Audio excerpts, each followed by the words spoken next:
আমি বারবার বলছি, এখনও বলছি, আমার মতো ভালো মুসলিম আর কেউ হতে পারবে না। আমি আমার জীবনটাই উৎসর্গ করে দেবো ইসলামের পিছনে, ইসলাম প্রচারের জন্য, ইসলামের জন্য নিবেদিত প্রাণ একজন সৈনিক হব। এই কথা আমি বারবার বলেছি এবং এখনও বলছি। আসসালামু আলাইকুম রহমতুল্লাহ বারাকাতুহু। মানসিকভাবে খুবই বিধ্বস্ত, বিপর্যস্ত। ভিডিও করবার কোনো মুড ছিল না, তারপরেও করতে হচ্ছে। ইতিমধ্যেই আপনারা সকলেই আমাকে চিনেন, জানেন এবং আমার ধর্মীয় অবস্থান সম্পর্কে জানেন, তবে সেটি স্পষ্ট না অনেকের কাছে। আমি এখনও পর্যন্ত কখনোই কোনো ভিডিও লাইভে বলিনি যে আমি নাস্তিক হয়ে গেছি। আমি নাস্তিকতার বিরুদ্ধে একটি বই লিখতে চেয়েছিলাম এবং বিস্তর গবেষণা করতে চেয়েছিলাম। 5টা বছর ধরে গবেষণা হয়েছে। সেই গবেষণার পর আমার কাছে মনে হয়েছে নাস্তিকরা যে প্রশ্নগুলো তোলে, আমাদের কাছে ছুড়ে দিচ্ছে, আমাদের দিকে ছুড়ে দিচ্ছে, সেই প্রশ্নের যৌক্তিক সমাধান আমার কাছে নাই। তখন আমি অনেক আলেমের শরণাপন্ন হই, অনেক বই পড়ি। যে সমস্ত আলেমরা নাস্তিকদের প্রশ্নের জবাব নিয়ে বই লিখেছেন তাদের বইগুলো পড়ি। মুশফিকুর রহমান মিনার, ওনার একটা ওয়েবসাইট আছেন, তার ওয়েবসাইটের লেখাগুলোও পড়েছি। কোনোভাবেই আমি কিছু প্রশ্নের সমাধান পাইনি, সদুত্তর পাইনি। হ্যাঁ, এটা ঠিক, যখন আমি প্রশ্ন করেছি সেই প্রশ্নের যৌক্তিক সমাধান না দিয়ে, উত্তর না দিয়ে তারা যখন আমাকে মারতে চেয়েছে, আমার মসজিদ থেকে আমাকে তাড়িয়ে দিয়েছে, আমার বাড়িতেও তারা গিয়েছে, আমার বাবার কাছে একদম আমাকে মেরে ফেলবার জন্য তারা দৃঢ়প্রতিজ্ঞ ছিল, যেখানেই পাওয়া যাবে সেখানে আমাকে কতল করা হবে। তখন কি আমার একটু কষ্ট লাগার কথা না যে এত বছর পড়াশোনা করলাম, হাফেজ মাওলানা মুফতি হলাম, তারপর বিয়ে করবার কথা, বিয়ে করে ঘর সংসার করবার কথা, ফ্যামিলির জন্য কিছু করবার কথা, আমি সেটা না করে নামেমাত্র ইমামতি করে আমি শুধু গবেষণা চালিয়ে গিয়েছিলাম, পড়াশোনা করেছিলাম। দীর্ঘ 5টা বছর নাস্তিকতা নিয়ে ধারণা নেওয়ার জন্য, নাস্তিকতা নিয়ে পড়তে গিয়ে আমি একটু হোঁচট খেয়েছি। এটা খুব স্বাভাবিক। আমি পক্ষ বিপক্ষের সকলের লেখা পড়েছি, সকলের মন্তব্য বক্তব্য পড়েছি। তখন আমার কাছে কিছু প্রশ্নের সমাধান এখনও মেলেনি। আমি সেই যৌক্তিক প্রশ্নের সমাধানই চেয়েছিলাম, তারা আমাকে মারতে চেয়েছে। আমার তো কষ্ট লাগারই কথা যে ইসলামের জন্য আমি এত কিছু করলাম, আমি নাস্তিকদের বিরুদ্ধে বই লিখবার জন্য চেষ্টা করলাম, সেটা করতে গিয়ে আমারই একটা পদস্খলনের কারণে আমাকেই তারা মেরে ফেলতে চাইছে। ব্যাপারটা খুবই দুঃখজনক, ব্যাপারটা আমার জন্য খুবই কষ্টদায়ক। আমার উপর দিয়ে কী গেছে সেটা আপনারা কম বেশি জানেন। যদিও অনেক মিথ্যাচার চলছে, ইহুদি খ্রিস্টানদের টাকা খেয়েছি, এই সেই, মানে কোন ধরনের মানসিকতা থাকলে, ব্রেন কোন পর্যায়ে অধপতন হলে এই সমস্ত কথা বলা যায়। যেখানে আমি জানি যে আমি ইসলাম নিয়ে কোনো সংশয় প্রকাশ করলে তাকে মেরে ফেলবে, কেটে ফেলবে। ইসলামের শাশ্বত বিধান হচ্ছে মুরতাদের শাস্তি মৃত্যুদণ্ড, শাতিমে রসুলের শাস্তি মৃত্যুদণ্ড। এবং মুসলিম প্রধান একটি দেশে আমি কেন এই কথাগুলো বলতে যাব এবং কেন এই পদক্ষেপ নিতে যাব? আগে তো যান। আচ্ছা, যা হোক, এই কথাগুলো তারা হয়তো আঘাত দেওয়ার জন্য বলছেন। আঘাত দিন, সমস্যা নেই, অনেক দিয়েছেন এবং মৃত্যু মুখ থেকে আমি বেঁচে ফিরেছি। এখন ঠিক আছি। কয়েক রাত আমার ঘুম হয় না, আমার ঘুম হচ্ছে না, আমি স্বাভাবিক না, তাই কথাগুলো এলোমেলো হচ্ছে, ক্ষমার দৃষ্টিতে দেখবেন। এখন আমি যেটা বলতে চাই, আমি এখনও নাস্তিক নই, আমি সংশয়বাদী। আমি আমার ইসলাম নিয়ে, আমার ধর্ম নিয়ে আমি সংশয়ে পড়েছি। অনেক প্রশ্নের যৌক্তিক সমাধান আমার কাছে নেই। এই প্রশ্নগুলো যখন আমার মনে জেগে গেছে, তখন কিন্তু আমি সমাধান পাওয়া ছাড়া কখনোই ইসলামে ফিরতে পারবো না। ঠিকঠাক মতো নামাজ পড়তে পারবো না, ইসলামের বিধানগুলো মানতে পারবো না, আল্লাহ এবং রসুলের প্রতি ভালোবাসা আমার কখনোই আগের মতো আসবে না। প্রশ্ন যখন জেগেই গেছে, তখন এই প্রশ্নের যৌক্তিক সমাধান অবশ্যই চাই আমি।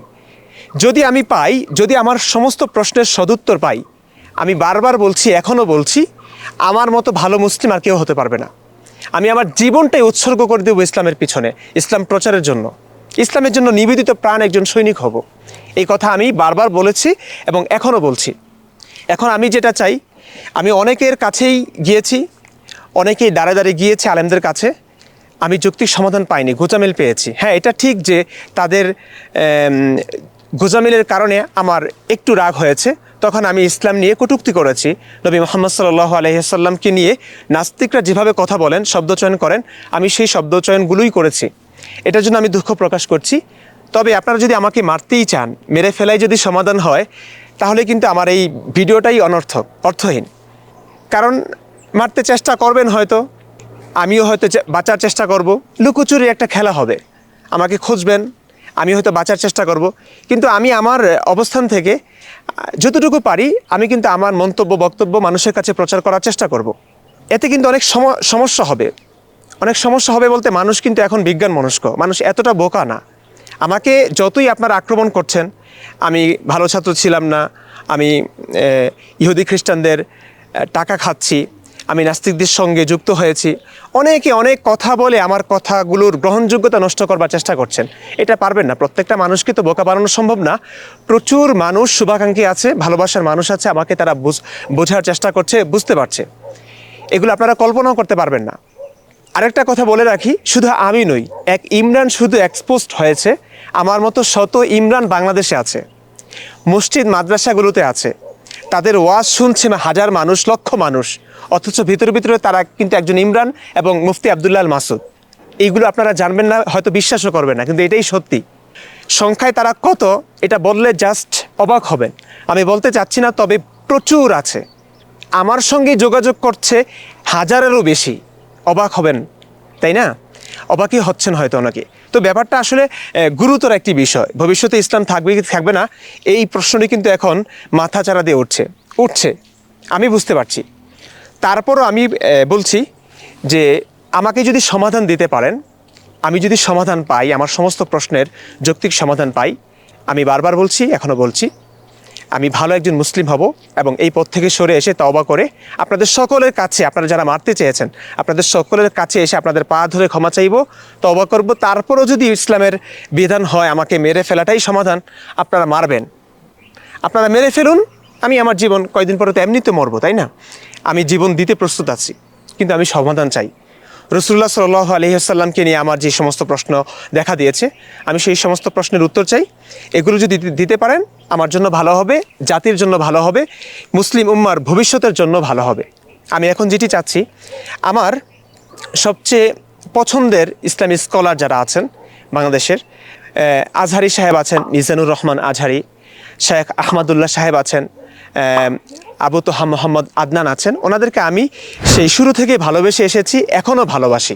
ওনাদের কথাবার্তা, ওনাদের সব কিছু আমার কাছে গ্রহণযোগ্য বলে মনে হয়েছে। আমি অনেকের সঙ্গে কথা বলেছি এবং উত্তর পাইনি, গোজামিল মনে হয়েছে। এই তিনজনকে যেহেতু আমি খুব ভালোবাসি এবং এই তিনজনের গ্রহণযোগ্যতা বাংলাদেশে অনেক বেশি, সর্বজন বিদিত আলেম, আমি চাচ্ছি যে ওনাদের সঙ্গে আমি কোনো গালিগালাজ করব না, আমি শুধু আমার কিছু প্রশ্ন করব, এই প্রশ্নের উত্তরগুলো তাদের কাছে জানতে চাইব। এবং আমি যেটা সবসময় দেখে এসেছি যে তারা গোজামিল দেন, আলেমরা গোজামিল দেন, আমিও সদুত্তর পাইনি। তো আমার অবস্থান থেকে তো আমি নড়তে পারছি না। এখন যেটা আমি করতে চাই যে, এখন যেহেতু আমি বাংলাদেশে নাই কিংবা সরাসরি সাক্ষাতের সিচুয়েশনে নাই, তাই আমি অনলাইনেই আসতে চাচ্ছি। এটা ডিবেট না, এটা শুধু একজন ছাত্র শিক্ষকের কাছে যেভাবে ইসলাম জানতে চায়, প্রশ্ন করতে চায়, সেভাবে আমি করব। তবে হ্যাঁ, যেহেতু এটার খুব সেন্সিটিভ একটি ব্যাপার এবং এটা নিয়ে আমার জীবন দোদুল্যমান অবস্থায় আছে, আমি চাচ্ছি যে এখানে একজন নিরপেক্ষ সঞ্চালক থাকুন। ধরুন, যিনি নাস্তিকও না, যিনি খুব বেশি ধার্মিকও না। খুব বেশি ধার্মিক হলে সে যেভাবেই হোক ইসলামটার কথাই বলবে। সে যত যুক্তি দেয় না কেন, আমি যত রেফারেন্স টানি না কেন, সে গোজামিল দিয়ে ইসলামটাকে শ্রেষ্ঠ প্রমাণ করবে। তো এমন মানুষও আমি চাই না। নিরপেক্ষভাবে অন্য কোনো ধর্মের হতে পারে কিংবা নিরপেক্ষ একজন মানুষ হতে পারে, নিরপেক্ষ একজন মানুষ সঞ্চালক হিসাবে আমি চাই। সঙ্গে এই তিনজন আলেম থাকবেন, আমি থাকব। আর যদি নাস্তিকদের মধ্যে কেউ থাকতে চায়, কারণ ইসলামের তারা বিরুদ্ধবাদী, ইসলামকে তারা অন্যভাবে দেখছেন, এমন মানুষও তো থাকা উচিত। তারা ইসলামটাকে কিভাবে দেখছেন, কেন দেখছেন, এবং আমি এই কথা বলতে পারি, এই কথা দিতে পারি, আশ্বাস দিতে পারি, যদি সঞ্চালকের পক্ষ থেকে, নিরপেক্ষ একজন সঞ্চালকের পক্ষ থেকে যদি বলা হয় যে আমার কথাগুলো, আমার প্রশ্নগুলো অযৌক্তিক, অবান্তর, অবাস্তব এবং আলেমদের কথাগুলোই যৌক্তিক, ইসলামী সঠিক, আমি এবং সেই ডিবেট কিংবা লাইভ অনুষ্ঠানে যেই নাস্তিকরা থাকবেন কিংবা সংশয়বাদীরা থাকবেন, আমি প্রত্যেকের ব্যাপারে এই আশ্বাস দিচ্ছি যে তারাও ইসলাম ধর্ম গ্রহণ করবেন, তওবা করে তাদের সমস্ত অ্যাক্টিভিজম তারা বন্ধ করে দিবেন ইসলামের বিরুদ্ধে। তারা ইসলামের পক্ষেই কথা বলবেন, আজীবন ইসলামিস্ট হয়েই তারা জীবনযাপন করবেন, এই আশ্বাস দিচ্ছি। আশা করি মিজানুর রহমান আজহারি সাহেব, আহমদুল্লাহ সাহেব, আবু তোহা মোহাম্মদ আদনান সাহেব, উনি আমাকে নিয়ে একটা পোস্ট করেছেন যেখানে আমাকে মারবার কথা বলেছেন। ভাই, কতজনকে মারবেন আপনারা? কতজনকে মারবেন? 1000 আলেম আমার সঙ্গে যোগাযোগ করছেন, তারা প্রত্যেকেই কোনো মাদ্রাসার শিক্ষক, মসজিদের ইমাম, খতিব, তাদের পিছনে মানুষ, হাজার হাজার মানুষ নামাজও পড়ছে, তারা ওয়াজ করছেন, হাজার হাজার মানুষ তাদের কথা শুনে দিনের পথে আসছে, বেনামাজি নামাজি হচ্ছে, বেরোজাদার রোজাদার হচ্ছে। হ্যাঁ, ইসলাম ছেড়ে দেওয়া মানুষগুলো ইসলামের পথে আসছে। সেই মানুষগুলোর ব্যাপারে আপনি কি বলবেন?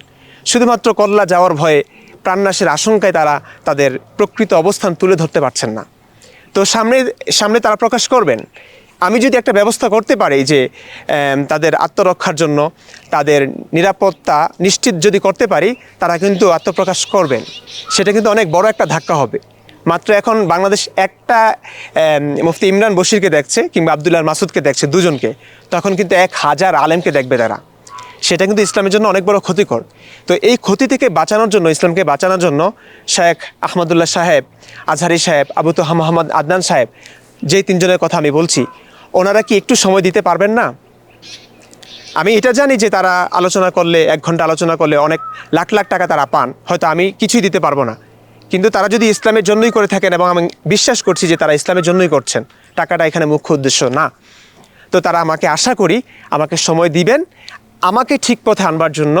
এবং আমার কারণে যে মানুষগুলো এখন দ্বিধাগ্রস্ত হচ্ছে, যারা বিপথে চলে যাবার পথে আছে, তাদেরকে ঠিক করবার জন্য আশা করি এইটুকু সময় আপনাদের কাছে আমি পেতে পারি, এবং সেই প্রত্যাশা রেখেই আমি ভিডিওটি শেষ করছি।